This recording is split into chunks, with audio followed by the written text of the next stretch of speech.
Oke. Oke guys, Assalamualaikum warahmatullahi wabarakatuh.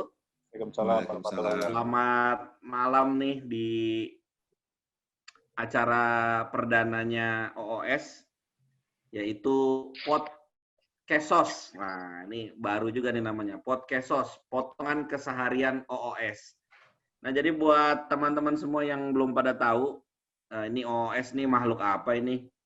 Ya ini cuman kumpulan teman-teman alumni SMA aja nih yang dulu sempat main bareng. Ya jadinya kita ini edisi perdana kita pengen ngadain podcast. Kita nyoba ngikutin tren mainstream ya. Semua orang sekarang bikin podcast, kita juga pengen lah. Cuman kalau katanya orang-orang yang sudah bermain di dunia kreatif digital seperti ini, katanya itu sedikit lebih beda, itu lebih baik daripada sedikit lebih baik. Nah, jadinya podcast ini pun akan kita buat beda banget. Mungkin belum pernah ada podcast yang seperti ini ya. Karena pertama, podcast ini adalah podcast kita khususkan untuk ngebahas tentang midlife crisis. Jadi kita umur udah rata-rata udah 30-an ke atas ya. Hampir 35, mendekati 40. Dan itu biasanya kalau secara psychological udah umur-umur galau. Harus gimana ke depan, ngelihat yang di bawah kok sudah baik, yang di atas juga baik, kok gue gini-gini aja. Nah, ini juga akan kita bahas di sini. Dan juga nih, kita tidak hanya satu sudut pandang, karena kita juga ngajakin teman-teman OOS yang lain dari berbagai macam background. Ada yang pengusaha online, ada yang ilmuwan, ada yang dokternya juga dokter kesasar, ada juga pegawai salah satu institusi migas yang paling berkuasa di Indonesia. Nah, ini juga ada semua, ada juga psikolog ya, ada psikolog, ada macam-macam lah. Jadi kita akan multidisiplin nih pendekatannya. Dan untuk edisi perdana ini kita mengundang rekan kita yang nun jauh di sana. Aduh, jauh banget ini dari... Lu di mana sih, Sri? Gue bolak-balik sekarang, Texas, California. Ya, sekarang lagi di mana? Sekarang di California. Californianya mana? Di San Francisco. Wah, di San Francisco. Ini di kantor, emang di situ ya? Silicon Valley di mana sih? Emang di San Francisco ya? Iya, di San Francisco. Iya, di sana, bener. Baru tahu gua. Gue kira di dekat LA atau mana, ternyata dekat San Francisco ya. Kira kecon lihat kali. Kabupatennya San Francisco gitu ya? City-nya San Francisco, ya. Kotanya San Francisco. Iya, kota madianya San Francisco ya. Provinsinya tetap Jakarta. Di provinsinya kan California lo. Canda bro. Oke, kita kedatangan Bapak Muhammad Asri. Wah, ini dia edisi perdana kita. Nah, ini kita penasaran juga sih sebenarnya seperti apa sih Silicon Valley, apakah benar seperti yang dikatakan orang-orang begitu banyak perusahaan IT silih berganti datang dan pergi, tajir-tajir kerjanya santai, semua makanan dipenuhin segala macam. Nanti kita itu jadi bagian yang kita tanyakan. Bapak Asri, bagaimana Bapak Asri? Bapak kerja di mana Pak sekarang Pak? Atau pengangguran? Sekarang saya kerja di Facebook. Lu di Facebook lu jadi apa sih? Gue kagak tahu gua. Moderator, admin. Anjir. Admin grup, itu mah gue juga bisa. Jangan yang balesin chattingan gue, lu Sri ya? Iyalah. Gue tuh yang moderator tuh yang balas-balesin. Ya gue kata-katain lu. Ternyata miminnya Mark itu Basri ya, jauh. Harus nyali banget orang Indonesia. Gue di war room-nya tuh, ya nggak? Macam-macam gue delay. Lu megang apa, Sri? Data. Jadi gue itu officially itu sebagai research scientist, peneliti di organisasinya namanya Facebook Reality Labs. Facebook Reality Labs itu satu organisasi riset yang berkecimpung atau menekuni ini riset di bidang AI, artificial intelligence, AR, augmented reality, sama VR, virtual reality. Berarti lo nggak ada kerjaan nggak ada nyambung-nyambungnya kerjaan sama yang Facebook media sosial ya sebenarnya? Nggak ada yang sama media sosial. Ini ada proyek ke depannya. Kalau proyek ini sekarang gua nggak begitu involved ya, karena itu bukan research team, itu benar-benar engineering team. Tapi sekarang tuh media sosialnya tuh kayak mana sih, maksudnya kok kayaknya kalau gua lihat ya, udah kayak dibiarin aja gitu, maksudnya kayak kagak diurusin gitu. Sampai sekarang buktinya dia mikirin yang lain. Sebenarnya sekarang tuh Facebook menempatkan Facebooknya sendiri itu kayak mana sih sekarang tuh? Kalau dari sisi organisasi jelas usernya itu Facebook tetap masih paling dominan ya. Terutama sekarang kan ada 3 aplikasi besar kan, Facebook, Instagram, sama WhatsApp. Ya kan di total ini ada sekitar 3 Anjir, ngomong Instagram aja lo Instagram gitu ya. Nah, itu emang rahang lo berubah bagaimana sih? Apa gaya-gayaan doang? Iya. Apa karena podcast lo gayanya jadi begitu? Iya kok. Biasa, lidah biasa goyang-goyang dikit. Iya. Lo mungkin kepentok apa gimana gitu? Oh, ini Kan aneh ya. Di Indonesia ngomong itu taunya Instagram udah gitu aja. Yeah. Jadi total usernya itu kan ada sekitar lebih dari 3 miliar gitu kan yang aktif di dunia. Jadi, dalam masalah maintenance tetap itu 3-tiganya diprioritaskan, entah itu Facebook, Instagram, sama WhatsApp. Karena di setiap app itu memang usernya itu demografinya beda-beda. Kalau Instagram lebih ke anak-anak yang muda, milenial gitu kan. Kalau Facebook ini use case-nya lebih kepada orang-orang yang lebih senior dan juga kepada pendukung kelompok tertentu mungkin ya, lebih community building. Ya kan, community building di mana lu punya Facebook group, lu punya teman-teman yang berkecimpung di dunia yang sama. Jadi itu gampang banget kalau bikin community building lewat Facebook. Jadi ya itu tetap diurusin. Itu cuma jadi buat getter orangnya aja gitu ya? Maksudnya? Maksud gua Facebook, Instagram itu. Yeah. I like that. Itu cuma buat narik orang aja gitu. Maksud gua itu gulanya lah gitu, pemanisnya. Atau memang dikembangkan menjadi sebuah hal yang apa sih gitu loh? Nggak necessarily jadi ini sih, jadi penarik gitu ya. Karena ada beberapa user itu nggak punya Facebook tapi punya Instagram, ya kan? Ada beberapa user punya Instagram tapi nggak punya Facebook, gitu kan? Ada yang juga punya Facebook tapi nggak punya Instagram. Jadi benar-benar beda lah, orang itu tergantung dari tujuannya dia bermedia sosial itu untuk apa. Dia pilih user app-nya itu beda-beda. Cuma dari segi maintenance kita, itu 3-tiganya tetap proporsinya besar dan effort-nya itu semua ke sana, ke 3-tiganya support. Oke. Ini teman-teman kalau ada yang mau nanya, langsung jebret aja ya. Kita mah santai aja ini. Kan pembicara satu, panelisnya banyak. Jadi nanya aja udah. Hajar bleh. Gua nanya abis BJ pokoknya. BJ kalau masalah begini masih nggak ngerti, Ro. Dia kagak. Entar udah bicara kubu mana itu baru dia keluar.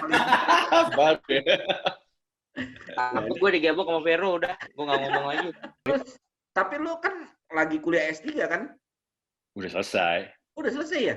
Iya, udah selesai. Kapan sih selesai? Kok gua nggak tahu gua. Kapan selesai awal tahun ini. Awal tahun ini? Nggak ada foto-foto wisuda, seacan-acan kayaknya? Ya kan corona. Hah? Awal kan online lo cium tangan bapak lu lagi cium tangan orang tua pas lagi di inian. Corona, aku mau cium tangan siapa? Cium pipi aja. Asik. Nah, sekarang lo lagi ngerjain research apa di Facebook? Lagi ngerjain riset, ya. Iya, riset apaan? Gue juga. Oh, high levelnya itu ininya apa ya? Ringkasannya ya istilahnya ya. Itu gue lagi coba membangun sebuah device di mana lu kalau pakai device itu, lu itu bisa merasa lu terkonek sama orang yang jauh ya kan? Tapi emotionally lu feeling sangat dekat. Jadi gini, gue jelasin konteksnya. Pada tahun Jadi 90. ribet lu sekarang, lu kayaknya lu. Hah? Simpel banget tuh sekarang jadi ribet banget kayaknya hidup lu.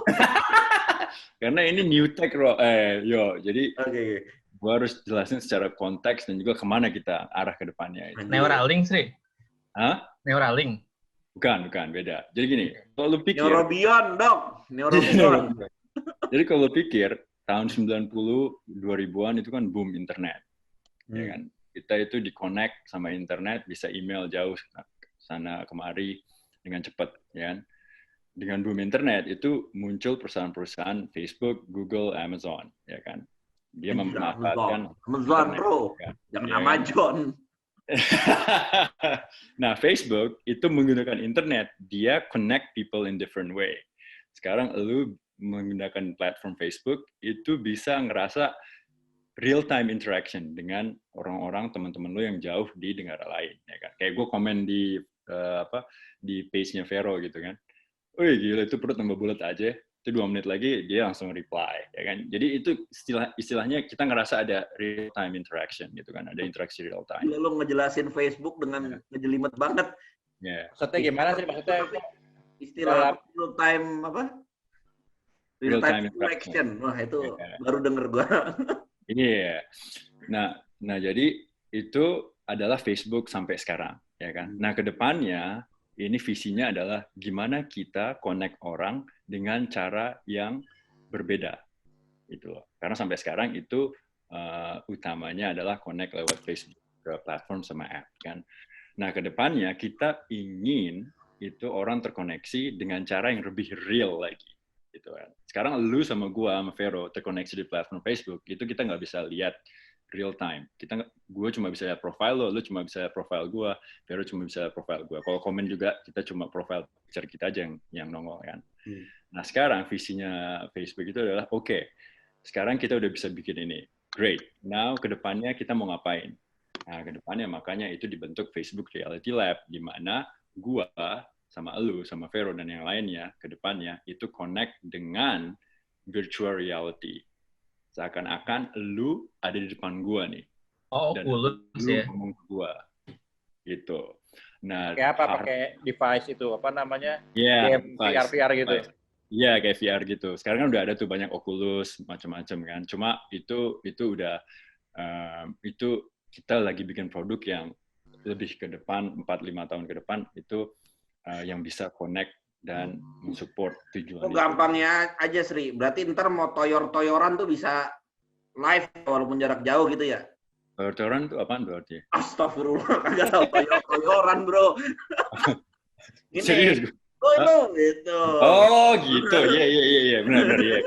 Bisa. Toyoran bisa jarak jauh. Yeah. Gaya lu anak Bekasi. Tahu anak Bekasi kagak ngerti toyor. Gue kagak tahu toyor. Ya, saya anak Bekasi. Dan gue tuh baru tahu ya guys. Hah? Ananda kok baru sebentar di Amerika sudah lupa toyor. Gue tuh baru tahu. Guys, ternyata gue sama Asri itu rumahnya deket banget. Kita baru tahu sekarang waktu kita kakak lo nyari kontrakan itu, ternyata rumahnya tuh deket banget. Dasaran. Iya. Gue kan pernah boncengin lu pertama kali. Gue seriously lupa gue. Langsung ketabrak. Iya, inget gak lo?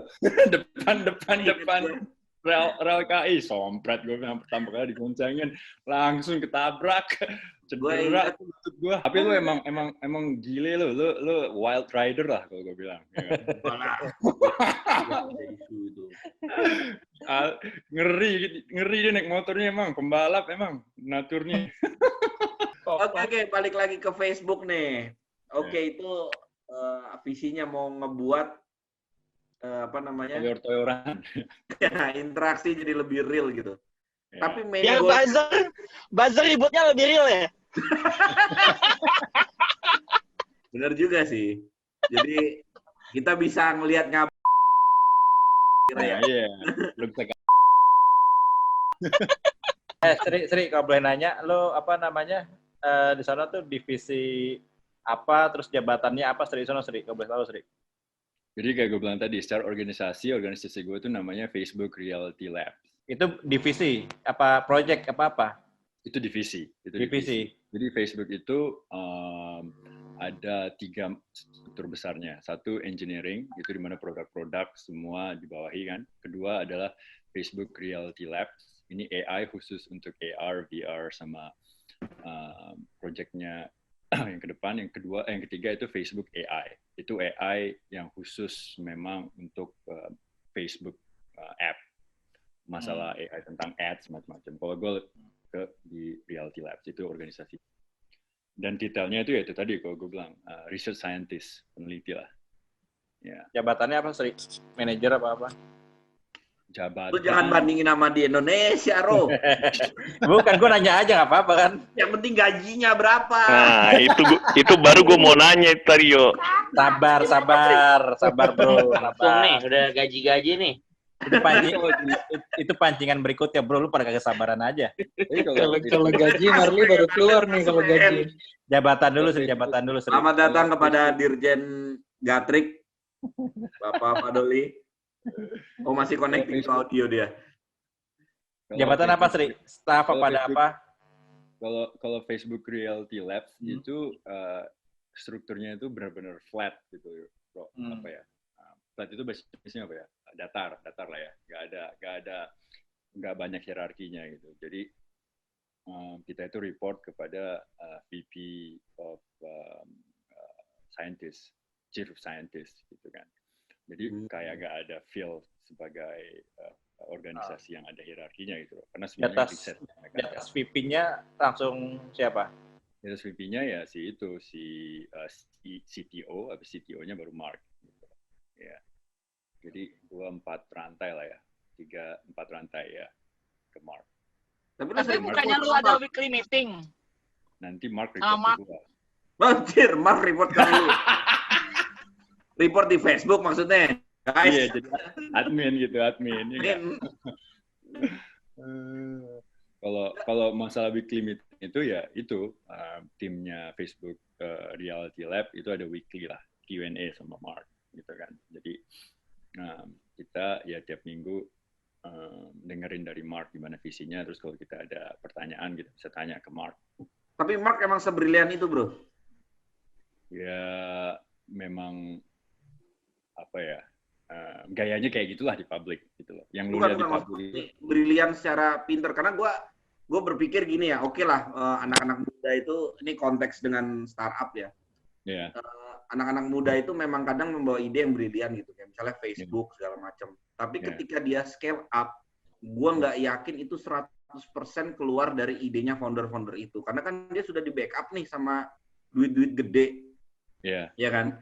Gue berpikir sih, ya kalau udah kayak gini mungkin yang main sudah yang kelas kakap itu lo bikin ini, bikin itu. Nah, sekarang Mark itu memang sebrilian itu nggak sih nge-create tadi misalnya Reality Lab segala macam, atau itu memang atau dia tuh cuman ya udahlah inian doang ngikutin apa where the money go aja gitu.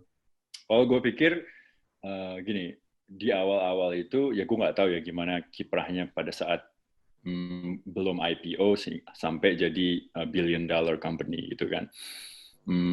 Tapi yang gue lihat yang jelas sekarang as time evolves gitu kan, Mark juga udah di kepemimpinan kan dalam 15 tahun terakhir gitu ya. Itu dia memang direksinya itu dari technical, sekarang dia lebih ke visioner gitu loh. Ya kan? Mungkin dulu itu banyak ngurusin technical macam-macam karena lebih kepada untuk Facebook survive gitu kan long term. Tapi sekarang gue lihat itu dia sudah lewat zamannya itu loh. Dia technicalnya sudah bisa membuat Facebook survive. Nah sekarang kedepannya gimana Facebook tetap bisa jadi giant. Dan dia itu lebih pikir ke visioner. Gimana kita bisa menciptakan teknologi baru sehingga apapun yang Facebook lakukan itu tetap world changing gitu. Itu di Facebook-nya doang atau termasuk tadi apa namanya app WhatsApp sama itu Instagram? Termasuk. Makanya ya ini di Reality Labs saja waktu 2017 ya. Itu kan Mark ngundang Jokowi kan ke headquarter-nya. Gitu. Jadi pertama kali di showcase itu kan Mark mau ngeliatin nih loh, kita ada riset baru yang berhubungan dengan AR sama VR. Kedepannya kita mau begini gitu. Jadi kalau gue dengar-dengar itu keputusan membuat departemen baru AR sama VR itu memang decision antara Mark sama CTO sama Sheryl Sandberg, itu CEO-nya. Yang ya istilahnya ada fasenya lah. Dan Mark itu fasenya sekarang benar-benar visioner. Tapi itu ide-ide brilian itu emang dari dia, Sri? Kalau sejauh yang gue lihat weekly meeting itu ya memang beliau termasuk salah satu yang ngedrive gitu loh. Ide itu bisa dimatangkan dan bisa dikemas dalam sisi bisnis seperti apa. Itu memang dia sering. Karena ya itu gue tuh pikiran jelek gue gitu. Once dia sudah dipegang oleh pengusaha besar ya otaknya tuh sebenarnya ya pengusaha besar itu. Yeah. Nah, yang menurut gue sih karena yang gue lihat sih ya di beberapa startup gue lihat ya itu kan fokusnya berubah dari tadinya apa, lalu akhirnya masuk mainstream juga gitu. Yeah. Akhirnya masuk ke mainstream juga. Contohnya Gojek gitu kan. Akhirnya kan masuk ke mainstream juga, dia mainin mainstreamnya kan sekarang emang e-money ya misalnya di Indonesia gitu. Akhirnya dia masuk ke sana juga. Grab juga larinya ke sana juga. Jadi apa ini ya? Ya kayaknya gue lihat ya makanya gue nggak tahu nih tingkat genuinitasnya idenya seorang founder itu sampai sejauh apa ketika apalagi sekarang lo udah public company ya. Yeah. Nah itu segenuin apa sih dia bisa bertahan? Karena kan ya itu dia, lu tadinya orang cuman pakai kaosan bikin di garasi, tiba-tiba lo mimpin in 15 years ya, tiba-tiba lo mimpin billions dollar company gitu. Yeah. Itu kan kalau lo nggak siap mental kan ibarat kata lo tadinya mungkin tukang maaf lanjut. Ya kan kalau kuat mental kan susah ya. Misalnya lo tadinya benar ya, benar. Misalnya tukang besi lah misalnya. Iya benar, tapi tukang besi lo jadi menteri pertahanan misalnya kan berat gitu. Karena beda kan situasinya memang beda. Dan gue yakin lah pada saat transisi, ya kan Mark itu juga pasti membuat beberapa kesalahan lah, ya kan. Karena transisi itu kan nggak mudah kan, dari awalnya itu dia founder dan ngerjain tech-nya, sekarang dia harus berganti beradaptasi. Nah itu maksud gue gitu kan. Ya kan tadinya mungkin dia masih jadi mimin ini ya. Iya, Pak Mark, ini ada yang posting nyeleneh nih, minta tolong dihapus Pak Mark. Mungkin dulu begitu dia. Oke, gue delete. Nanya dong. Dan just to add one more thing, ya. Itu pada saat dia bikin Facebook pertama, misalnya nih contoh realnya ya, dia itu kan nggak expect Facebook itu jadi salah satu media yang digunakan untuk ngomongin politik, ya kan. Orang-orang ngomongin politik, debat sana, bahkan orang-orang itu bisa kampanye politik lewat Facebook. Nah, itu kan Mark benar-benar nggak expect, ya kan. Nah, akhirnya pada tahun 2016, itu pada saat Amerika pemilu 4 tahun yang lalu, itu kan banyak disalahgunakan. Ada Rusia mau campur tangan, ya kan, mau jelekin salah satu kandidat, dan pada saat itu ya memang Facebook itu istilahnya agak kurang kontrol. Akhirnya banyak misinformasi, informasi yang nggak akurat itu beredar online. Dan Mark itu ngakuin, ya itu salah. Saya harusnya bisa lebih kontrol, gitu kan. Okay. Tapi itu tadi, ya seiring dengan perjalanan waktu, dia itu berproses juga. Dan sekarang dia memang kapasitasnya lebih kepada mendrive idea, gimana idea ini bisa jadi bisnis, nggak cuma idea teknikal. Gitu. Jadi si Mark 1 apa 2? Tadi menarik tuh bahasannya Basri terkait dan pertanyaan lu yuk soal proses dari orang yang cuman kaosan dari garasi tiba-tiba mimpin billionaires company kan. Nah itu proses belajar itu gimana ya? Berkembangnya itu gimana ya? Kita bisa nggak? Lu bisa nangkap nggak gimana sih? Kan lu kan bergaul sama mereka. Kira-kira gimana sih cara berkembangnya itu dan proses yang mereka lakuin sehingga mereka tuh bisa catch up dengan tantangan mereka itu sehingga mereka tuh nggak tersingkir. Pertanyaan lu kayak pertanyaan seminar, Ben. Nggak seru. Apa? Banyak nanya lu, Ben. Enggak, justru kan gue bagian serunya nih, bagian seriusnya dikit. Yang kan tadi kan kita bicara soal midlife crisis. That's a great question. Kalau ini gue jawab dari sisi pandang Mark sama sisi teman-teman selain Mark ya. Lu juru bicaranya Mark apa gimana sih? ini enggak sebatas di Mark doang, tapi Iya, Ben, Mark iya, jadi Ben. sampel. Oh, Iya.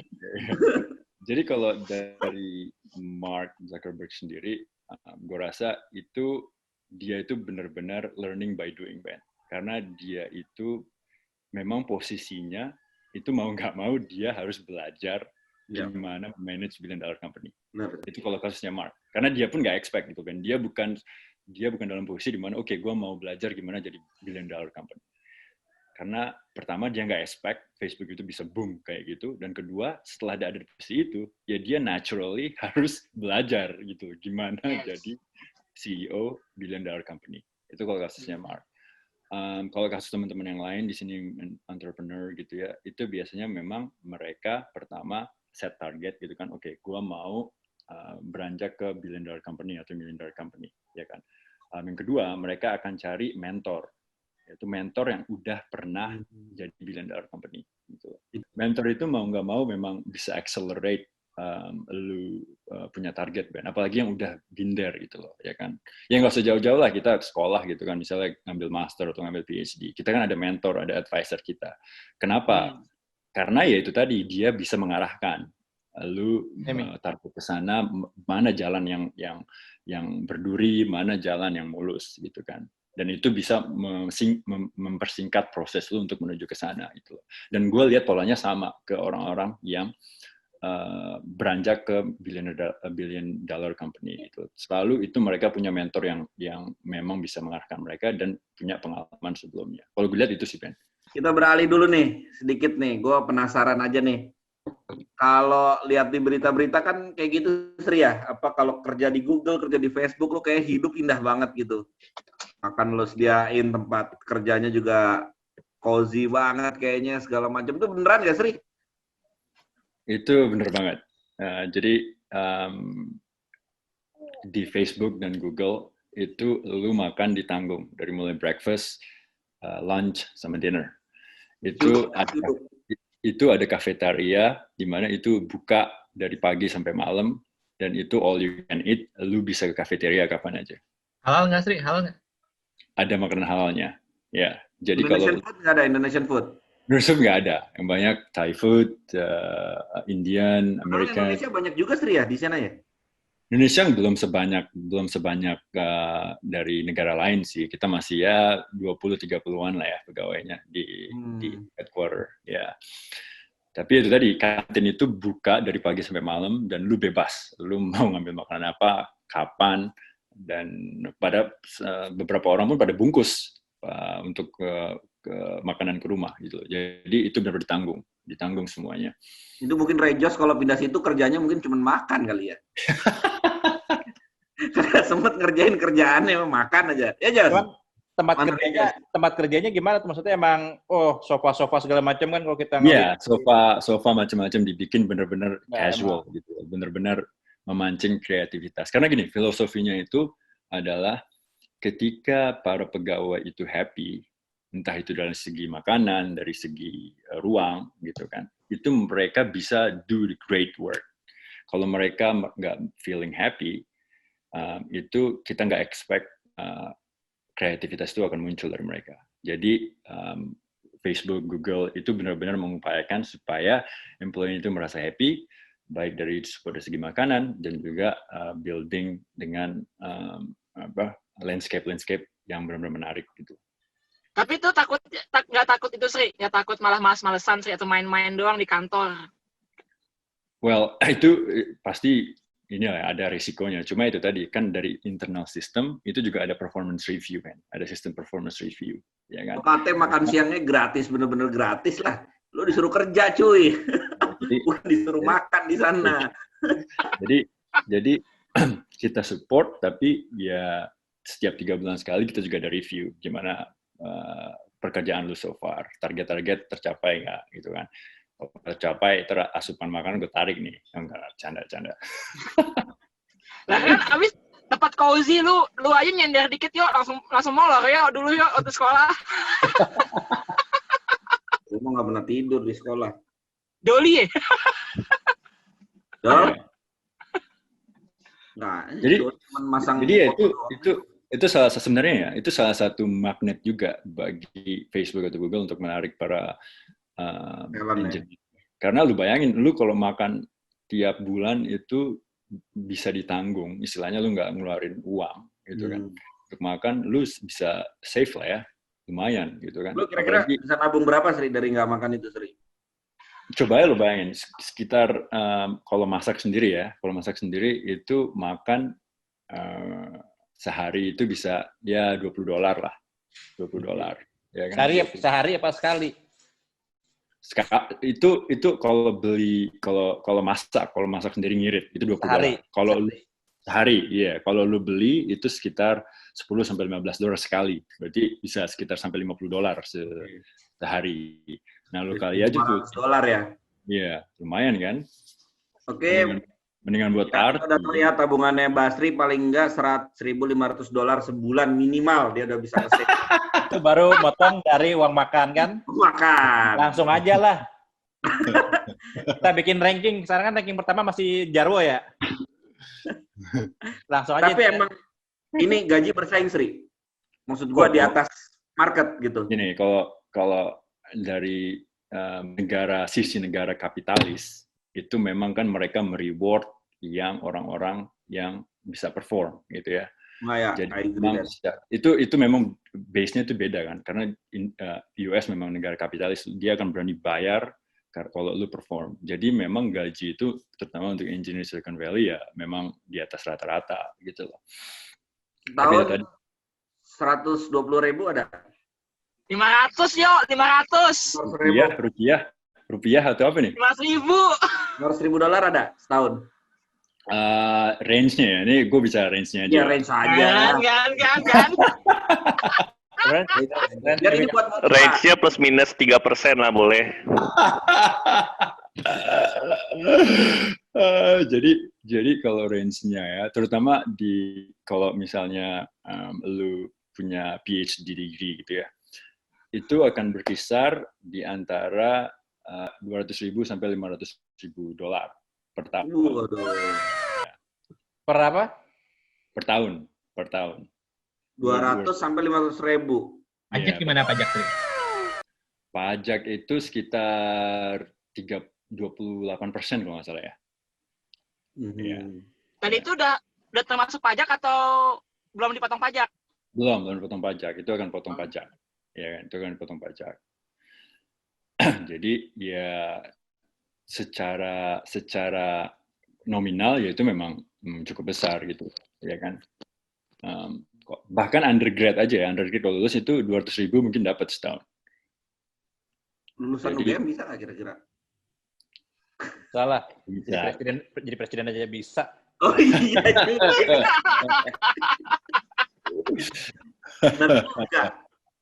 Jadi gubernur. Ya, lo lihat aja kali biaya hidup di California berapa. Terus juga ada di YouTube $192.000 itu harusnya kalau general US lo masuk high income earner, tapi kalau di California lo masuk bukan average lah, just above middle. Jadi lo bisa bayangin aja biaya hidup dan rata-rata gaji. Jadi belum tajir-tajir banget lah gitu tuh ya. Ya tajir kan terma ininya aja, gimana lo nabung dan ngelola uang. Cuma dimanapun lo hidup, pasti biaya hidupnya juga tinggi. Pinter-pinternya Basri kalau dia sering makan tempe atau Indomie ya pasti. Nabungnya banyak lah. Kita party. Kalau dia sering party terus, ya kan? Party dibayarin Sri, dia kalau kalau dia nggak dibayarin dia nggak ikut. Gue yakin Asa sih pasti dibayarin, tapi ada feedback kan, Asa I need your spiritual guidance. Tapi itu tadi, kalau di Amerika itu bedanya begini, ketika lu, terutama ini gue bicara kasus PhD ya, ketika lu itu berkontribusi secara riset, itu lu akan di reward more dengan stock. Gitu kan, stock company, saham gitu loh.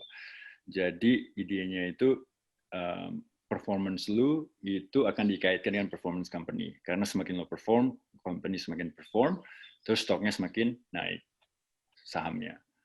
Jadi lu punya pertama rasa kepemilikan, yang kedua nominal gaji lu itu akan naik terus, as long as sahamnya itu naik. Gitu.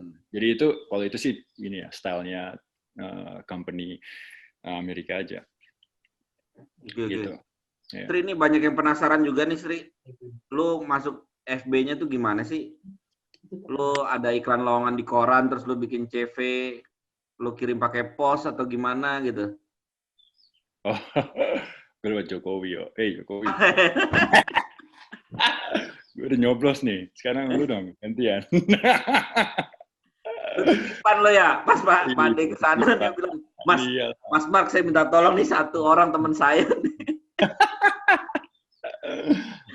Jadi kalau prosesnya itu sama lah, standar ya di US.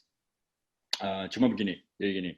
Kalau jalur normalnya itu standar, lu connect ke recruiter, ya kan, atau lu apply website company, terus nanti mereka panggil untuk interview, ditanya macam-macam, diundang ke headquarternya, terus nanti mereka decide, ya kan, lu di-hire apa enggak.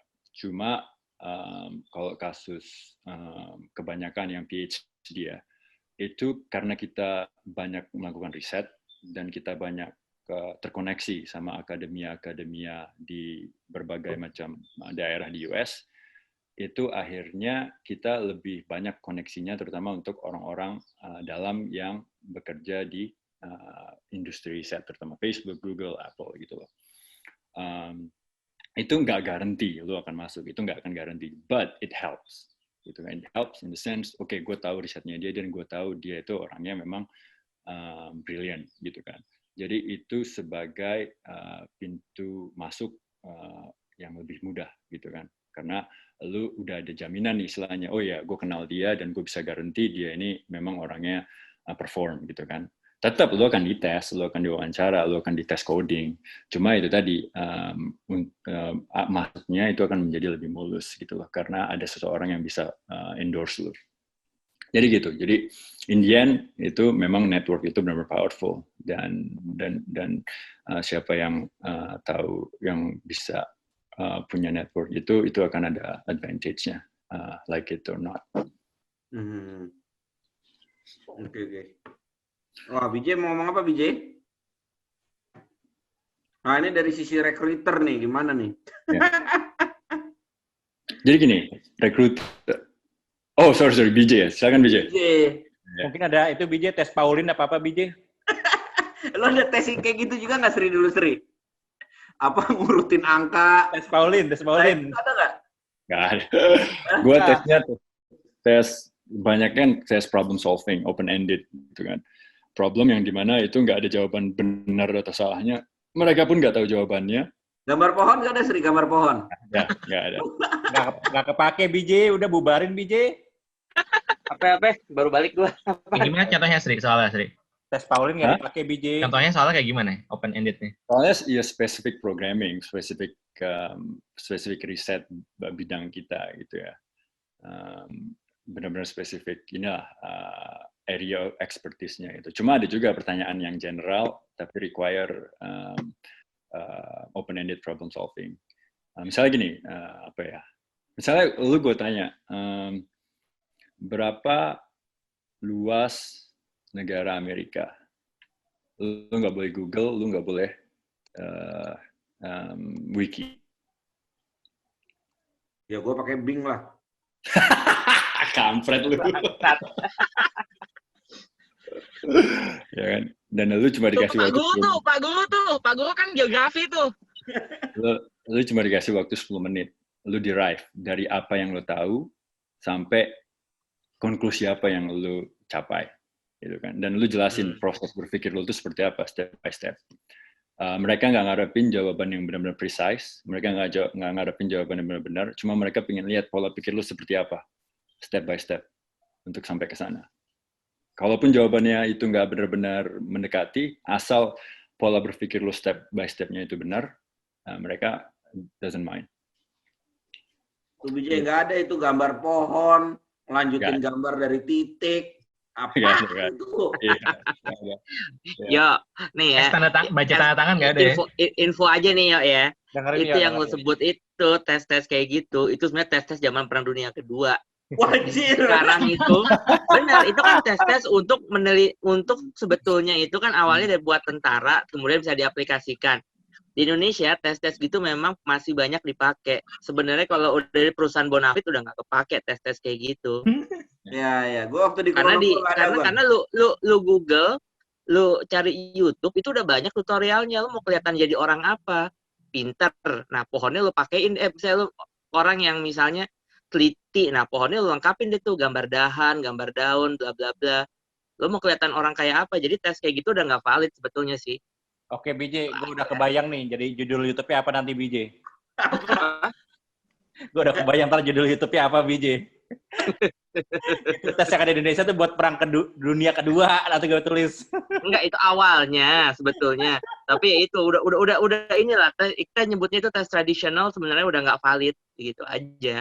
Udah terlalu banyak bocor, udah banyak leak-nya.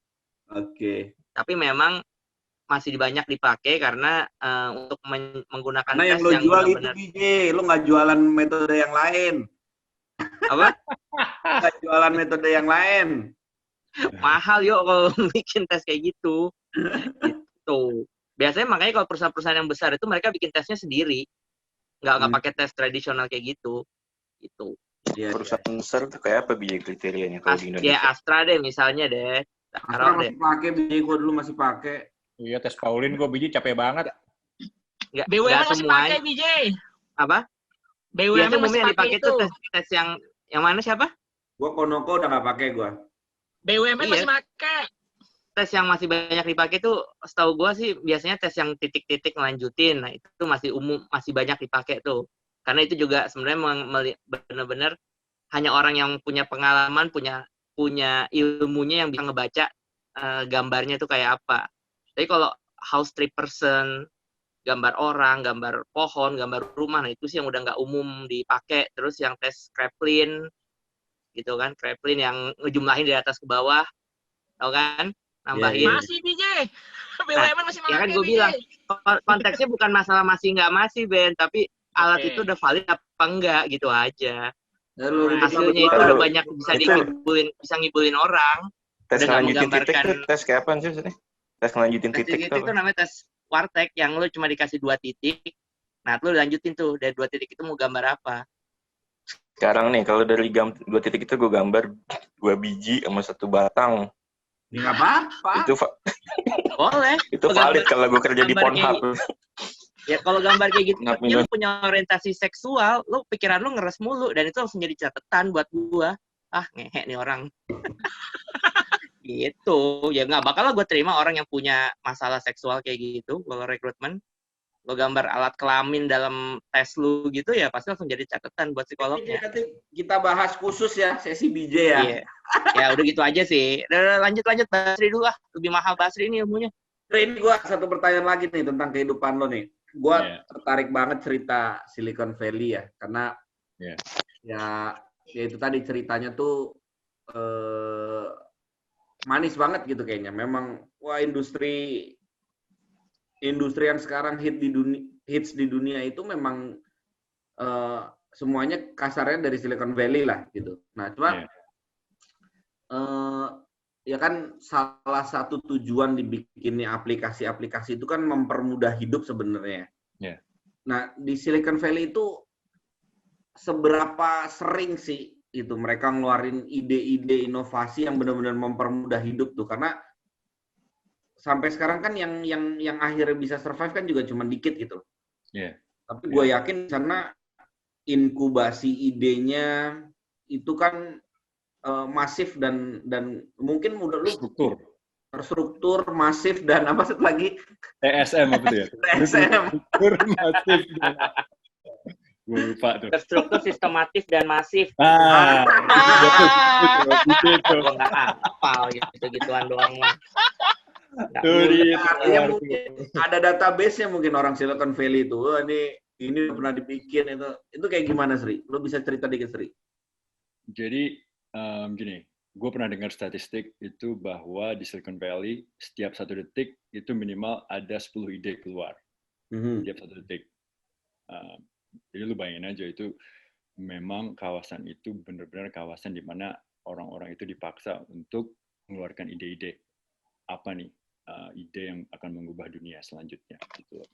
Dan atmosfernya juga kotanya itu memang seperti itu gitu loh. Setiap minggu bahkan setiap hari itu pasti ada meet up ngebahas tentang ide.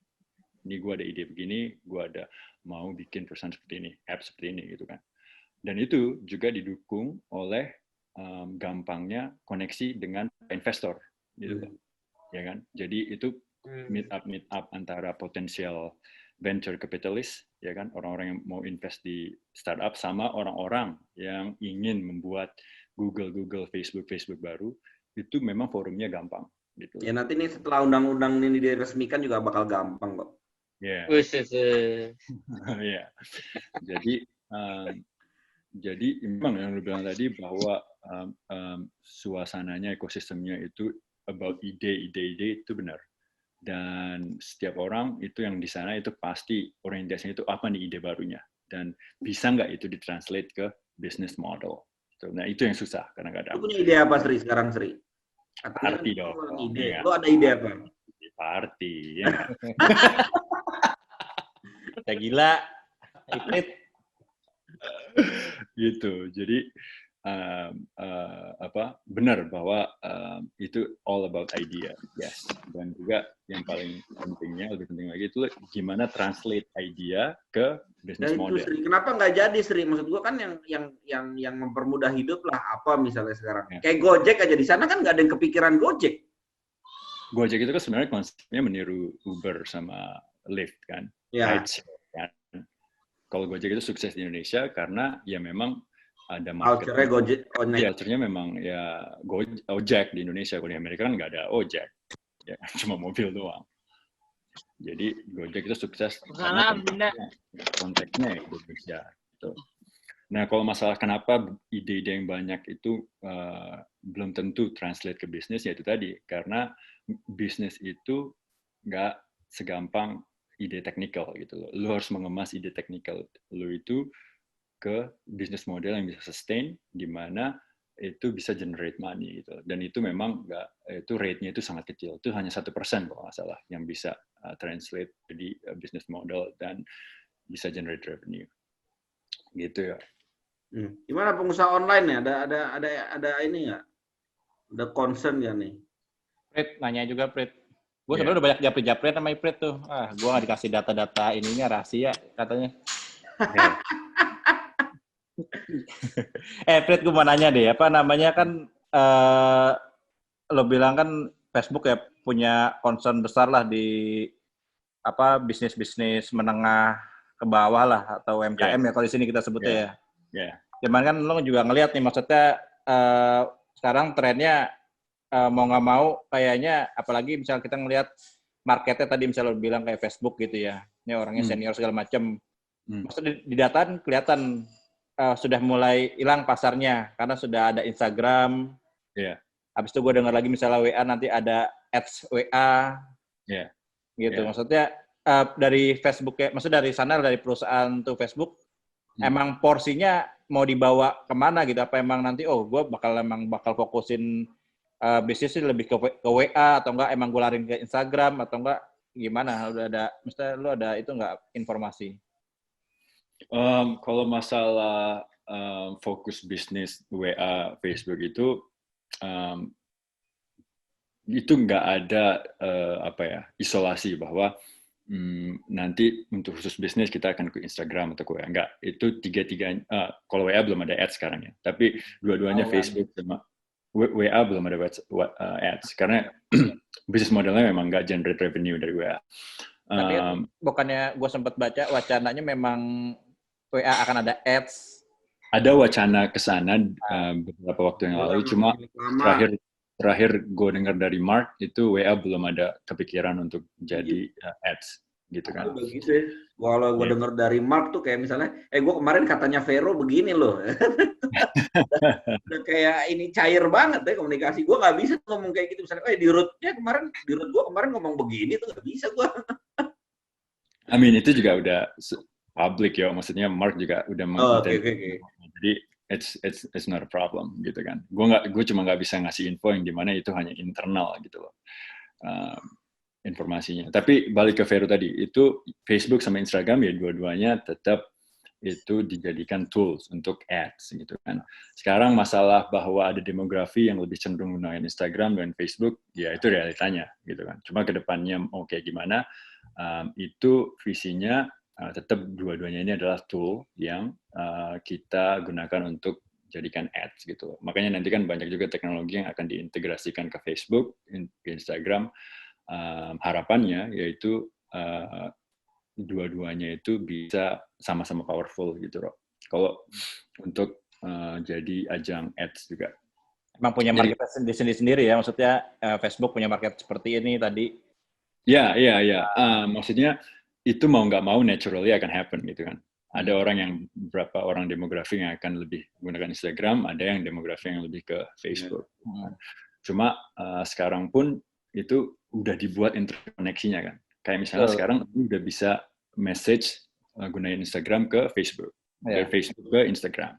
Ya kan. Jadi channel interkoneksinya itu udah mulai dibuat karena visinya akan ini sama-sama tool yang akan kita gunakan ke depannya. Gitu dan memang dashboardnya saat ini masih sama ya. Memang nggak ada memang masih satu tools ya tadi. Kan kita misalnya kayak sekarang ngiklan ke Instagram kan. Ya. Dashboardnya dari Facebook Manager tetap kan ya? Iya, benar ya. Memang ke depan memang tetap seperti itu karena dianggapnya satu tools gitu ya. At least sampai sekarang itu masih satu tool. Kedepannya nanti bahwasanya mungkin ada tweak kecil dari Instagram atau Facebook itu gimana itu gua nggak tahu ya. Cuma at least sampai sekarang itu masih terintegrasi dalam satu ads manager. Ya. Oke guys, kita kayaknya sudah harus menutup sesi satu. Mau nanya dong. Oh iya silakan. Ini Pak Guru yang tadi bukan nih, apa udah berubah? Pak Guru siapa? Tahu siapa tadi Pak Guru? Ask question-nya harus pakai English nggak? Harus dong. International. English difficult.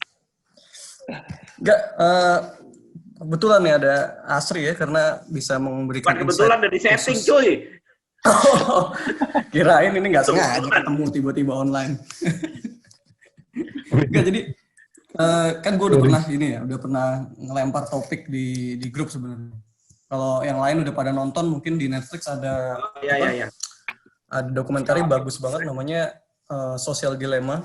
Jadi kalau dipersingkat itu bagaimana sosial media itu mengubah hidup kita gitu, yang mungkin tujuan dari awalnya sebenarnya positif ya, karena emang kata tadi Asri juga bilang, Mark sendiri juga nggak pernah nebak ketika awal bikin bakal berkembang kayak sekarang, bisa untuk politik, bisa untuk adu buzzer dan segala macam gitu. Cuman yang belum nonton, coba ditonton, itu benar-benar membuka ibaratnya membuka mata lah. Kalau efek sosial media tuh parah juga gitu, apalagi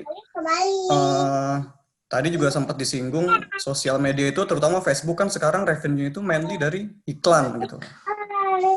Biar iklan tetap masuk, mereka tentu harus membuat strategi gimana usernya selalu terikat kepada Facebook gitu. Dalam artian berapa lama kita browsing Facebook per hari kan. Semakin banyak berarti target mereka semakin tercapai gitu. Makanya mereka dan Instagram dan Google dan segala macam, salah satu strategi mereka adalah ya gimana meningkatkan user, apa sih ibaratnya? Ya user apa namanya Sri ya? Ya pokoknya kita main sokmed terus lah. Kita main sokmed terus gitu. Yeah. Dan di apa namanya di dokumenternya juga yang ngomong itu bukan gua, bukan Priyo, bukan itu, tapi benar-benar orang-orang mantan top CTO, kepala strategi, kepala keuangan dari Instagram, dari Canva, dari pokoknya laptop itu, dan mereka sendiri ngelihat ini perubahan itu makin lama makin nggak benar. Efeknya sendiri buat remaja, tingkat bunuh diri meningkat, dan sekarang self value itu dinilai dengan berapa banyak likes dan segala macam gitu loh. Akhirnya hidup kita benar-benar dikontrol dari situ, dan terutama yang makanya gue pernah bahas juga bagaimana sosial media ini membuat iklan-iklan itu sesuai dengan yang kita inginkan gitu loh. Pokoknya ibaratnya kita itu hidupnya di track, pokoknya segalanya demi uang lah ibaratnya. Nah, gue penasaran nih sama value lo sendiri gimana, Asri ya. Jelas. Pertanyaan berbobot ini, mesti yang jadi host dia ini. jelas ketika join Facebook pasti emang impiannya untuk greater goods lah ya, pasti untuk kebaikan, terutama project yang tadi dibilangin gue sempat dengar. Tapi kan efek negatif sendiri juga akhirnya orang jadi semakin lama main sosmed gitu loh. Terutama sekarang ketika kita berinteraksi online, kita bisa merasa jauh lebih dekat gitu kan. Jadi ini pertanyaan buat personal aja sih, tidak mewakili vision dari company yang sekarang lagi kerja ya. Ada nggak concern ke sana? Atau ya ini ibaratnya balik-balik akhirnya ke dilema sendiri sih. Apakah ini memang jalan yang terbaik untuk humanity in general, atau merasa juga kalau kita ini menyumbangkan sedikit ya ibaratnya keburukan pada masyarakat gitu loh. Karena bisa jadi nanti addicted sama sosial media secara umum. Gimana coba Sri? Ya, jadi gini, gue jawab dari konteks Facebooknya dulu ya. Pertama kali dibikin itu memang tujuannya adalah gimana bisa organize event, kumpul-kumpul sama teman-teman itu lebih mudah, ya kan, dengan media Facebook ini, platform, gitu kan. Makanya target awalnya itu adalah pertama terkoneksi secara personal, dan kedua itu community building, macam-macam. Itu lebih gampang membuat event. Jadi Facebook itu benefit most ketika orang-orang itu makin banyak terkoneksi dan membuat event-event, dan itu benefit buat mereka. Facebook itu nggak benefit ketika orang-orang itu membuat men-spend time di social media bukan untuk membuat event-event yang sehingga mereka bisa terkoneksi lebih dekat. Karena visi awalnya adalah mengkoneksi orang yang jauh sehingga mereka bisa merasa lebih dekat, kan gitu. Jadi benar yang lu bilang itu valid, Fer, bahwa sekarang malah orang-orang itu menggunakan social media, spend time di sana bukan untuk community building istilahnya. Itu karena ketagihan, karena hal-hal yang lain, dan itu memang nggak benar-benar di luar dugaan tujuan awalnya dibentuk gitu loh, ya kan.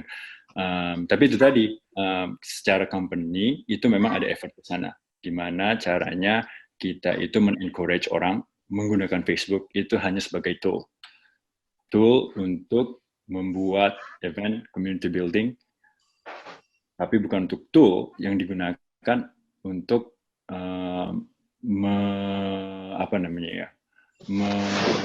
spend waktu di sosial media hanya untuk browsing nggak jelas gitu kan. Itu ada effort di sana. Spesifik detailnya kayak apa gue nggak bisa bilang karena itu masih dalam strategi company kan. Nah kalau gue sendiri ya kan gimana value-nya nih ke Facebook, karena ada poin-poin negatif seperti itu kan. Jadi gini, pertama gue join Facebook itu gue tertarik sama proyeknya di mana bisa connect orang dengan cara yang berbeda, dengan new technology. Gue nggak involved sama platform yang sekarang sebagai Facebook sendiri. Nah, the way I see it, itu gue benefit selama ini dengan interaksi yang positif di Facebook. Gitu kan. Kalau gue spend time di Facebook itu mostly karena Facebook groups, ya kan, orang-orang yang gue mau connect, terutama entrepreneur, ya kan, terutama para engineers, gitu kan, terutama para investor, itu gampang banget aksesnya kalau gue punya link di Facebook, gitu kan. Kalau lu suka komen aneh-aneh di ini gue, Facebook gue lu. Nah, itu kan juga koneksi, ya nggak? Jadi. Tapi lu dulu pasang nggak mau punya Facebook, Sri? Lu kan punya Facebook baru, Sri? Gue punya Facebooknya 2013, yes. Karena sebelum itu gue nggak merasa butuh untuk masuk ke Facebook, gitu kan. Dulu masih ini ya, masih berada dalam ini sisi terang. Iya. Yeah. Jadi gue sendiri itu merasa benefit di mana gue bisa reach orang-orang yang gue pengen reach gitu kan, terutama entrepreneur, engineers gitu kan, investor, macam-macam itu lewat Facebook group gitu kan. Dan gue pikir wow, kalau misalnya sekarang aja udah mudah akses ke sana, kalau misalnya teknologinya ke depan bisa diimprove dengan cara yang lebih baik lagi, ini akan membuat akses kepada orang-orang itu jauh lebih mudah, ya kan. Orang-orang yang pengen interested di entrepreneur itu bisa benar terkoneksi ke investor. Dan bayar nggak, Suri? Bisa ke bayar nggak? Apa ya? Bayar nggak ke grup? 1,5 juta. Oh, itu tanya moderatornya aja. Gue nggak ikut campur. Ya. Jadi bisnisnya, jadi bahwasanya ada hal-hal baik yang bisa dicapai dengan teknologi baru untuk mengkoneksi people, itu I'm really excited about that. Ya kan? Tapi bahwasanya ada juga hal-hal negatif yang dimana kita itu nggak intend untuk membuat itu memang disayangkan. Cuma itu tadi, ada effort ke sana untuk meminimalisir at least, gitu kan.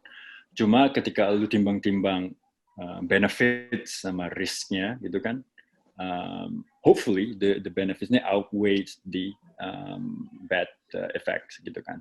Dan itu I'm pretty sure. Kita arahnya memang ke sana, gitu loh. Jadi itu tadi, setelah timbang-timbang, gue pikir memang benefits-nya, potential benefits-nya yang bisa di-provide ke orang-orang, itu akan jauh lebih banyak dibanding risk yang bisa ditimbulkan oleh teknologi ini, gitu loh.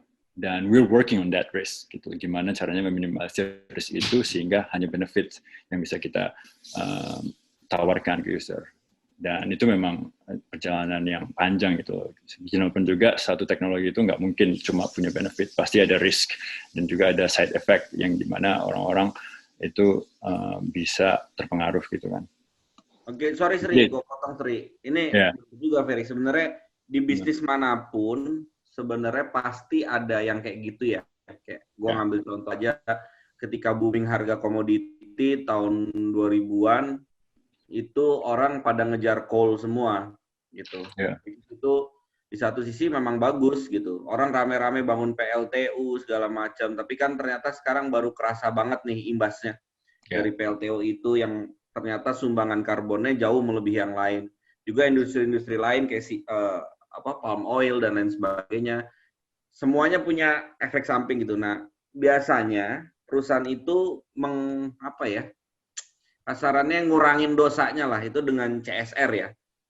Dengan CSR itu mungkin ya kalau di Indonesia cara gampangnya udah ngadain apa gitu. Nah, Facebook sendiri tanggung jawab moralnya terhadap efek yang dia lakukan itu apa gitu. Karena kan besar banget nih impact-nya. Lu bisa memecah belah sebuah negara, lu bisa gara-gara Facebook revolusi Arab Spring terjadi loh. Lu ada company lu sempat mikir tanggung jawab moral apa gitu nggak? Ya, tapi kalau bisa lo lihat dari sosial dilema itu sebenarnya polarisasi pengkutupan itu pun nggak cuma di Indonesia kan, di US pun memang gitu. Bro. Jadi ya pasti gue rasa di grup ini semua setuju lah kalau nanya, oh Indonesia nggak pernah pecah ini gini. Ya karena dulu belum ada WhatsApp, Facebook ya kali ya, dan algoritma AI-nya nggak ke situ. Sebenarnya menarik banget. Cuma ada SMS. Jadi bagaimana mengakarnya sosmed ini, itu nanti kita kaitkan dengan nanti mungkin pas sesinya Rejos ya, kita kaitkan dengan Ustadz Ahmad Baikuni. Kan bisa jadi dia tangan dajal. Balik ke pertanyaan itu tuh. Jadi gimana tanggung jawab moral itunya? CSR-nya. Asumsi awalnya, asumsi dasarnya ketika Facebook dibentuk itu adalah bahwa orang-orang yang sehat secara mental itu akan menggunakan Facebook dan ini akan benefit mereka, gitu kan. Tapi itu tadi dalam kenyataannya itu kan nggak cuma orang itu, banyak orang-orang dari berbagai macam background, dari berbagai macam mental state itu menggunakan Facebook, gitu kan. Nah makanya jadilah hal-hal seperti ini, gitu kan. Nah itu kalau dari secara company itu ada effort untuk membantu meredakan gejala itu gitu loh.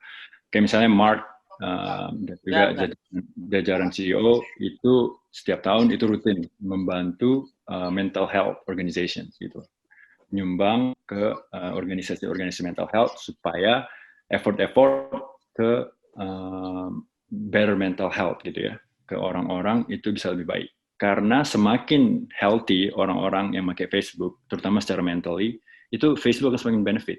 Dan juga orang-orang akan semakin benefit. Gitu. Karena mereka akan menggunakan Facebook untuk tujuan-tujuan yang positif. Gitu kan. Tapi ketika mental health-nya itu kurang baik, itu bisa potensi besar disalahgunakan. Gitu. Tapi sering kan orang-orang yang mulai Arab Spring itu bukan orang yang kesehatan mentalnya terganggu. Oh iya, benar. Kalau Arab Spring itu malah itu jadikan suatu example bahwa how Facebook can make people have voice. Yang sebelumnya itu disuppress, tapi melalui Facebook mereka punya voice sekarang yang bisa diekspres dan didengar oleh orang banyak, gitu loh. Iya kan? Dan itu bukan suatu yang buruk gitu loh. Karena setiap orang itu berhak. Dulu kita lihat kan, Iya. Dari pendukung Gaddafi jadinya kan hancur Libya sekarang. Well, ya. Maksudnya begini, regardless lu pendukung 1A atau 1B, 1 atau 2, itu hak untuk menyuarakan pendapat, itulah hak asasi manusia. Ya kan? Setuju dong? Bahwa setiap orang itu berhak menyuarakan apa pendapatnya. Iya, dan Facebook itu menyediakan Libya misalnya atau Mesir misalnya gitu ya. Ya, dan Facebook itu menyediakan platform itu sehingga setiap orang itu bisa punya suara di mana bisa didengar oleh siapapun, gitu loh. Ya kan? Dan itu memang tujuannya gitu loh. Setiap orang berhak mendapatkan orang mengekspresikan suara mereka, gitu loh.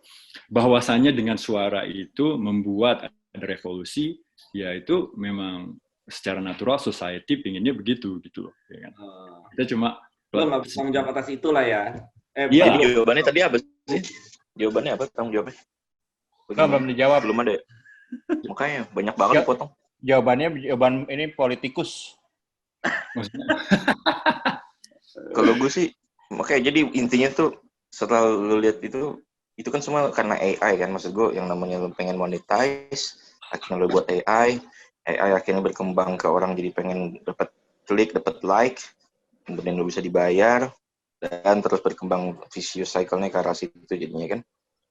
Pertanyaan gue simpelnya jadinya, yang lo tahu dari Facebook sendiri, ada yang mau diubah nggak dari AI-nya atau approach seperti apa yang bisa jadi win-win solution, lo bisa dapat jadi bisa ngejalanin bisnis as a social media company, atau tapi lo juga bisa, ya itulah yang dengan tahu, karena ini bukan cuma Facebook sebenarnya kan. Ini kalau yang gue lihat dari filmnya sebenarnya yang menyuarakan itu pertama dari Google, ex-karyawan Google, dia kirim email ke Larry Page dan berapa orang nyadar, tapi dicuekin aja sama bos-bos Google.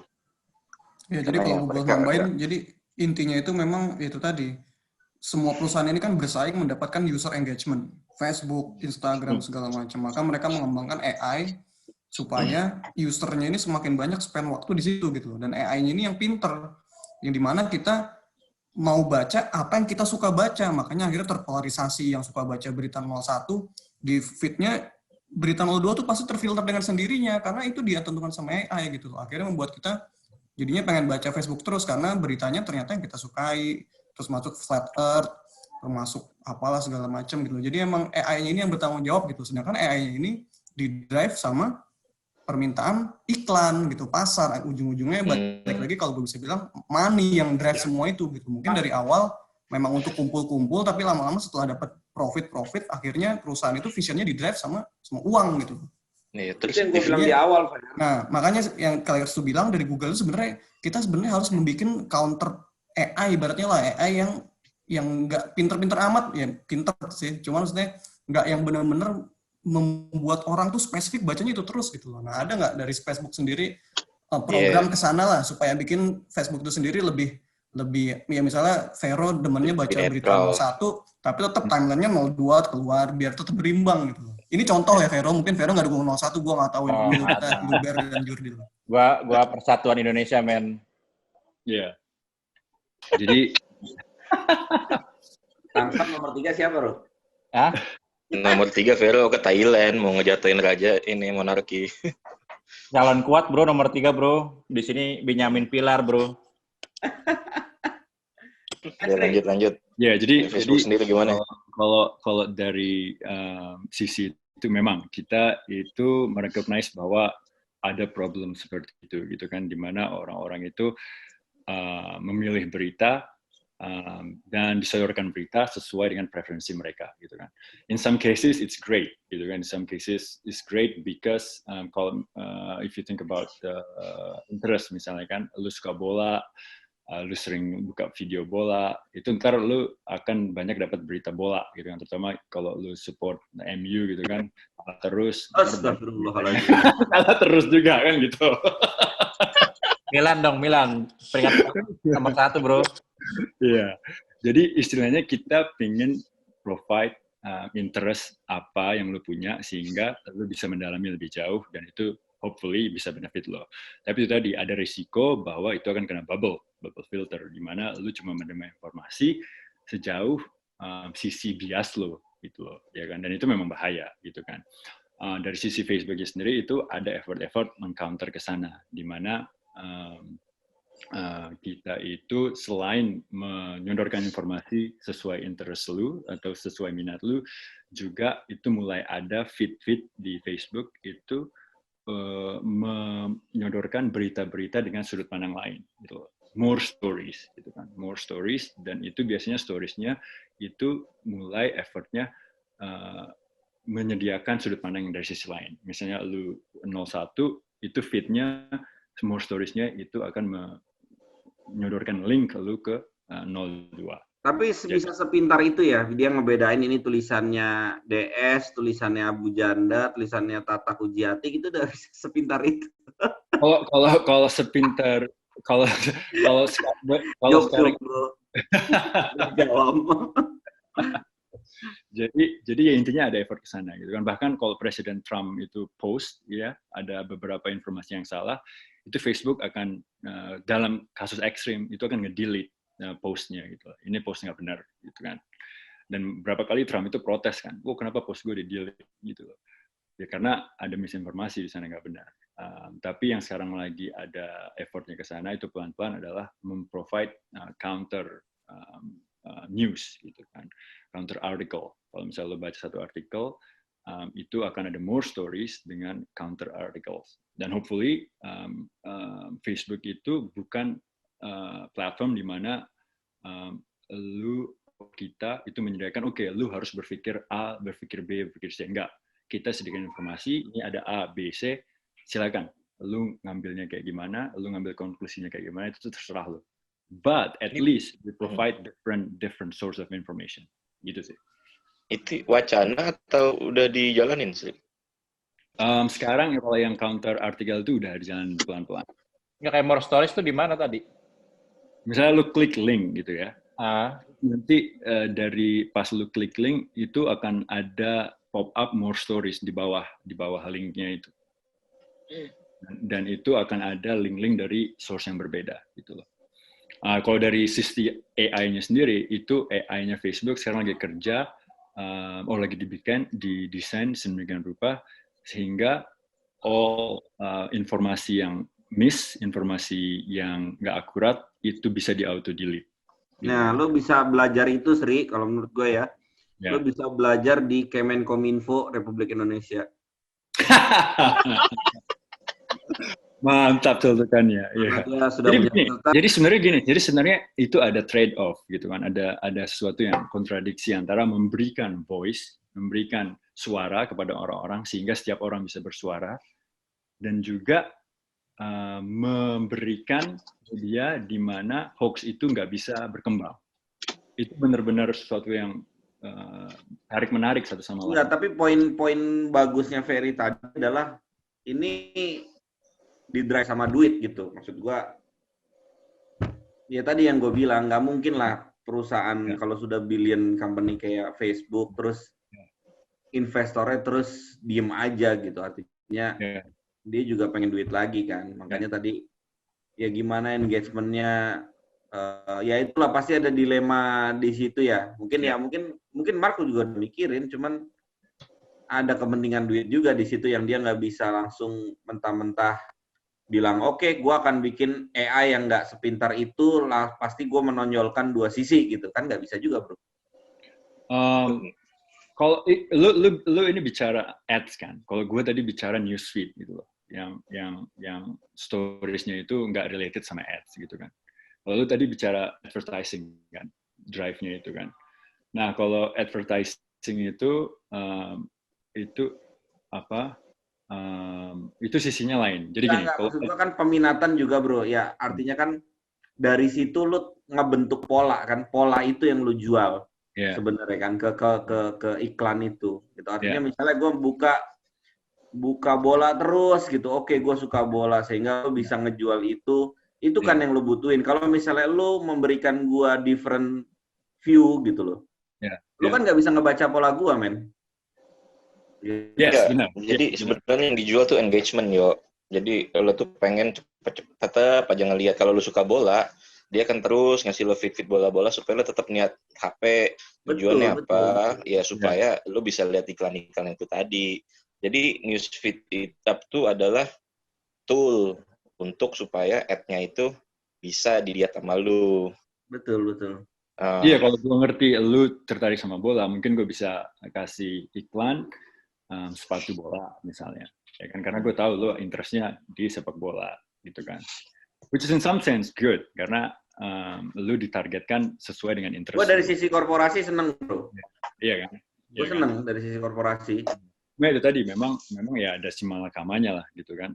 Terutama masalah politik tadi macam-macam. Cuma itu tadi intinya dari Facebook itu kita nggak ingin lu itu didikte sama Facebook. Intinya lu kasih kita, oke, interest lu apa sih? Apa biji? Buta, tuli, apa biji? lu interestnya apa sih? Kalau misalnya ketika ada suggested pages atau suggested iklan yang lu nggak suka, itu kita kasih media kok ke lu. Oke, gue nggak suka iklan ini. Lu tinggal klik ada di ads-nya itu ada opsi, gue nggak suka iklan ini. Kenapa gue dikasih iklan ini? Gitu kan? Dan kalau lu submit itu AI-nya akan di-reprogram. Oke, orang ini nggak suka ad ini. Orang ini nggak suka artikel ini. Maka itu kasih feedback ke AI, sehingga nanti, next time, AI-nya itu akan konsiderasi dengan different metrics. Gitu. Oke. Tapi gue rasa untuk fitur itu udah lama kan? Itu udah lama. Ya, itu udah lama. Not interested. Ya. Gue rasa pantas gue gak pernah ngeliat produk Rosella karena gue pernah ngeliat search Google jilbab. Halo yuk, muslimah. How to look sporty with hijab. Gak pernah. Lo report spam ya, jangan lo parah lo. Akun gue pada mati tumbang tuh. Tapi gue rasa ini lo sebagai lo seorang e-commerce dan punya produk, nanti lo bikin bikin dua sisi produk, satu muslimah, satu ya eksibisionis gitu kan. Jadi bakal misalnya ada satu orang implement syariah in Indonesia, pasti kan dikasih feed. Oh iya betul. Jadi tentangnya itu terus dikasih produk ini, tapi nanti mungkin mana tahu Facebook akan are you sure it's good for Indonesia misalnya. Terus akhirnya dia cari masalah eksibisionis, tapi lu juga punya produk eksibisionis. XX. Jadi lo mengcover dua produk dan lo akan dilihat orang juga ujung-ujungnya. Sejauh ini produknya diimbangi sama Foredi itu tuh. Iya. Bahkan mesti gue ceritain kayak sementara ini. Dia juga akan develop produk-produk yang lain. Ya sebenarnya itu tadi materi ketiga gua ya sebenarnya. Emang gua pengen ngangkat film Social Dilemma, gua juga baru minggu lalu dikabarin sama temen gua tentang film bagus itu Social Dilemma, dan gue baru nonton semingguan ini. Ya itulah bagaimana kita itu sekarang telanjang banget gitu. Data kita tuh udah diketahui sama Facebook, sama Google, sama ya perusahaan-perusahaan besar itu udah tahu minat kita apa gitu. Kita tuh bener-bener di mata mereka itu duit lah gitu. Lalu kalau mau urusan sama Priyo, gue tahu datanya dia. Nih gue kasih, jualin dia ABCD aja. Dia demennya ini. Kan kayak gitu ya. Salah satu poin di social dilema selain tadi bagaimana bikin polarisasi dan lain sebagainya. Oke, kita sudah ini psikolog kita udah teler ya. Geblek nih sih orang. Gue mau nanya dong. Ya. Sri, kan salah satu cita-cita lu yang dulu sering lu bilang tuh lu pengen bikin kayak Silicon Valley di Indonesia lah. Ya intinya Center of Innovation lah. Nah, lu udah kebayang belum gimana caranya gitu? Atau mungkin lu punya visi atau punya kebayang cita-cita lu gimana? Silakan Sri. Wah, berat nih pertanyaannya. Masih pagi. Jadi kalau langkah spesifiknya itu gue lagi rumuskan deh. Karena gue juga lagi dalam proses wait and see di sini mempelajari seperti apa sih itu Silicon Valley works gitu kan, dan gimana gue bisa contextualize di kasus Indonesia gitu kan. Jadi tapi motivasinya atau background thinkingnya itu sama, bahwa gue lihat di sini anak-anak Indonesia, engineer Indonesia itu termasuk yang mampu gitu loh. Banyak orang-orang pinter kita di sini yang perform di perusahaan-perusahaan besar atau perusahaan-perusahaan startup yang bisa generate a lots of funding gitu kan, money gitu kan. Dan artinya memang kita capable gitu loh untuk melakukan itu gitu loh. Sekarang hanya masalah bagaimana kita membuat suatu sistem di Indonesia yang bisa memaksimalkan potensi dari orang-orang yang di Indonesia yang memang punya kapasitas, dan itu bisa dibangun pelan-pelan di Indonesia. Jadi kalau langkah spesifiknya gue belum ada, cuma gue terus merumuskan ke arah sana. Iya, lo sekarang ini ya, capability building lah, segala macam. Iya. Cuman ada satu hal yang menarik, jadi selama 2020 ini, itu kalau di bursa saham ya, investor asing itu keluar terus dari Indonesia.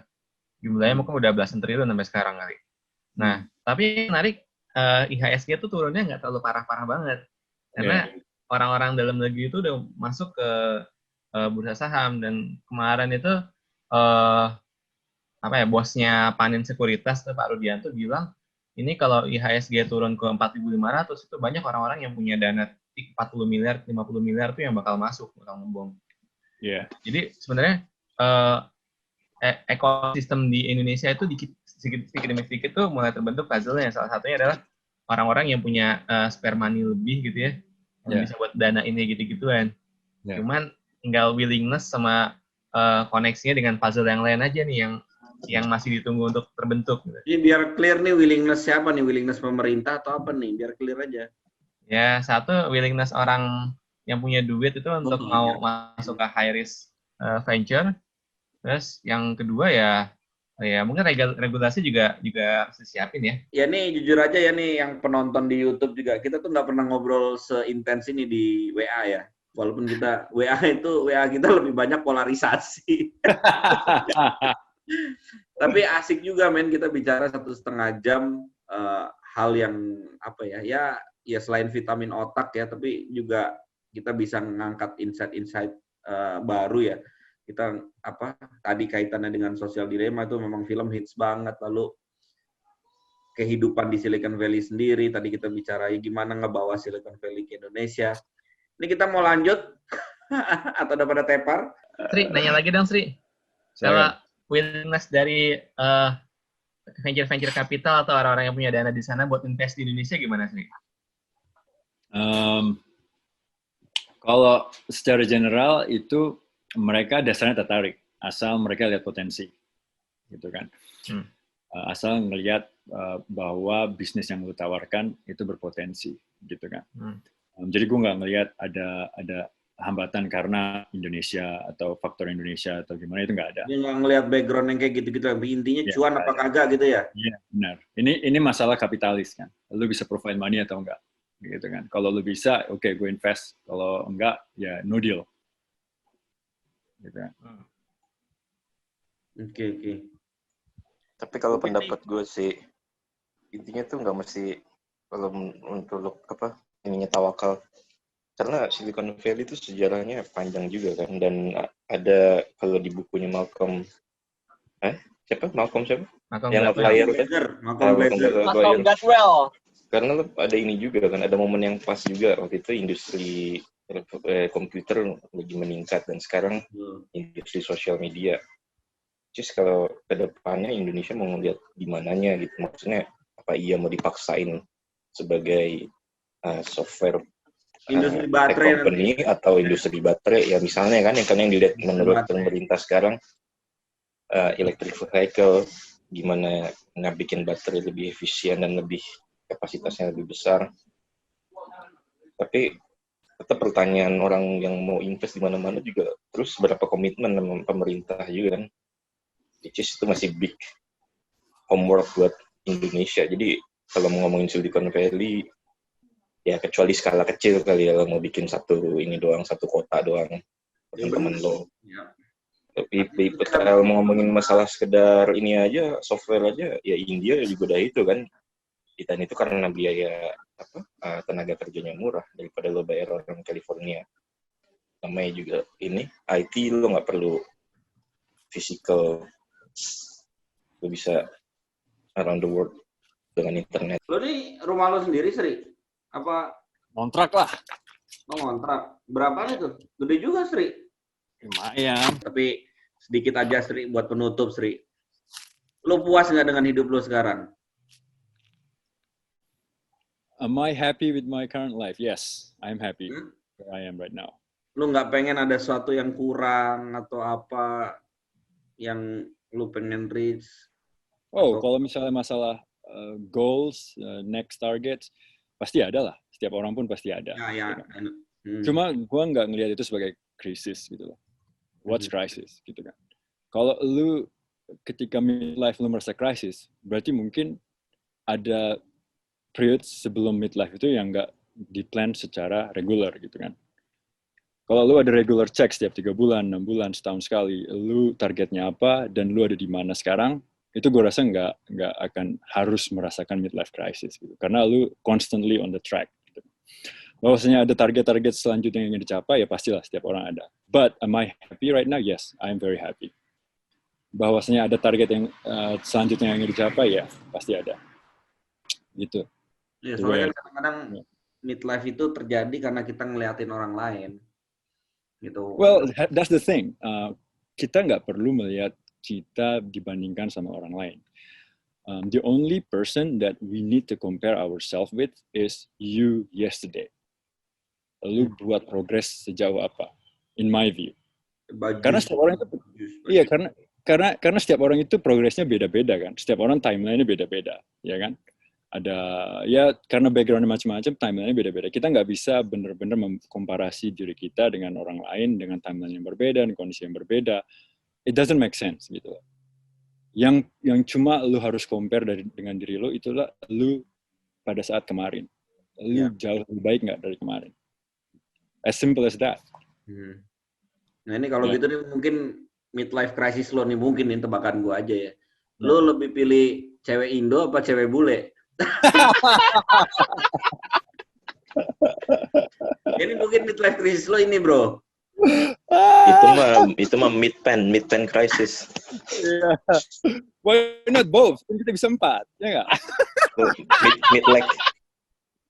Mid-leg crisis. Sesumbar bujangan tuh mah. Nanti kalau udah kagak, udah punya istri, beda lagi omongannya. Kenapa harus satu? Why not both? Sekarang misalnya besok kicep Ben. Iya. Duit dipegang bini. Tapi lo bakal balik Sri Indonesia Sri atau lo udah nyaman sana? Gua akan balik. Tadi yang ngebangun Silicon Valley Indonesia ya. Ya moga sih yang kebangun Silicon Valley ya bukan Keramat Tunggak gitu ya. Lu pengen bikin silikon yang lain kali. Nah, itu itu. Namanya Iprit. Yang penting ada silikonnya, ya nggak? Yang penting ada silikonnya. Maksud gue gitu. Oke guys, kita sudah di ujung acara kita pada. Yuk, nanya dong yuk.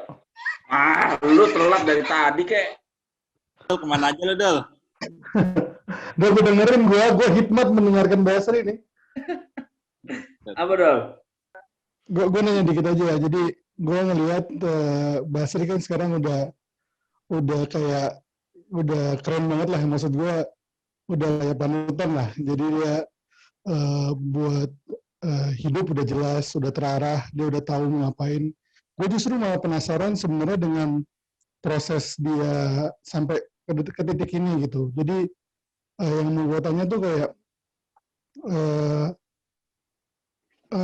orang-orang di balik